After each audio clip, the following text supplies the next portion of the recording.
안녕하세요. 오늘은 인간의 성장과 발달 중에서 이제 중년기에 대해서 알아보도록 하겠습니다.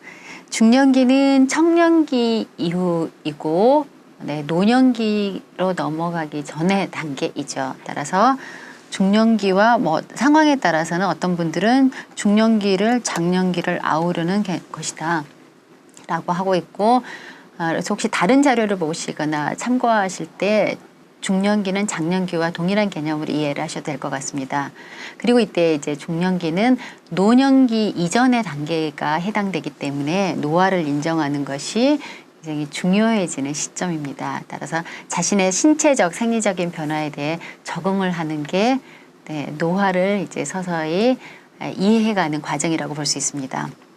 또한 장년기는 사회에 공헌하고 본인의 이제 생산성을 획득해 나가는 굉장히 중요한 과정이었는데, 여기에 이제 중년의 이기에 대처해 나가야 되는 또 다른 과업도 부여가 됩니다. 중년기는 41세부터, 우리 본 과정에서는 41세부터 64세까지를 중년기로 보도록 하겠습니다. 중년기 또는 장년기는 41세부터 64세에 해당되는 건다.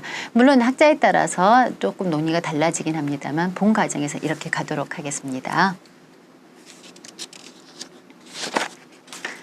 자, 중년기는 인생의 목표를 성취해 나가고 성취해 나가는 인생의 절정기고 전성기다라고 볼 수 있다.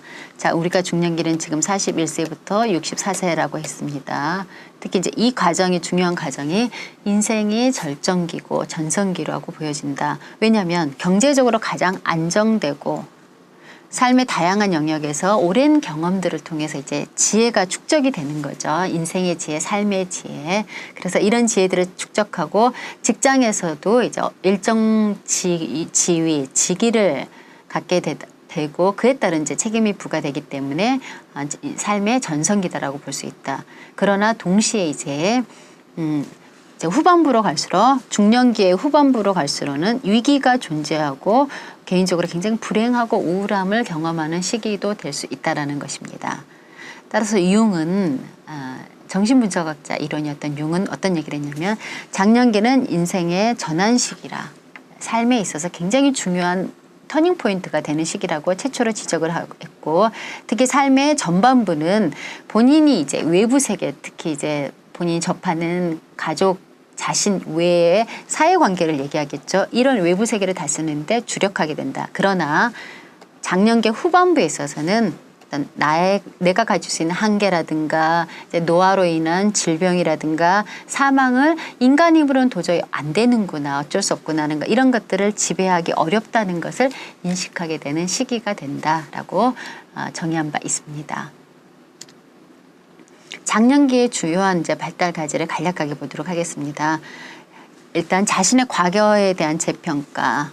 그러니까 이 과거라는 거는 장년기 후반부, 중년기 후반부가 되면은 나의 삶에 대한 반추인 거죠. 나의 인생, 내가 살아온 인생의 모습들에 대한 되새김을 통해서 이제 스스로를 평가하게 되는 것을 의미합니다.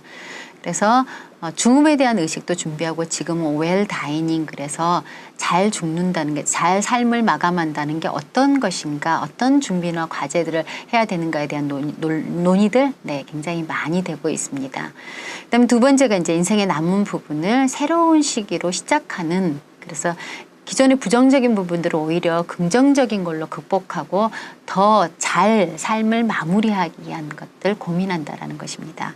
그리고 개별화로 이전과는 반대로 반대의 관계로 경험했던 상태나 상황을 직면하고 통합하는 거, 아마 이제 세 번째 거는 두 번째 거하고 조금 연관성이 있는 문제라고 볼 수 있습니다.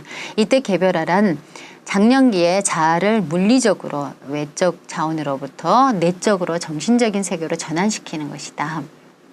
그리고 동시에 이제 융이 개별화라는 개념을 처음 사용했는데, 삶의 장년기 후반쯤이 되면 이런 고민들이나 검토들이 진지하게 이루어지는 게 중요하다라는 게 핵심입니다.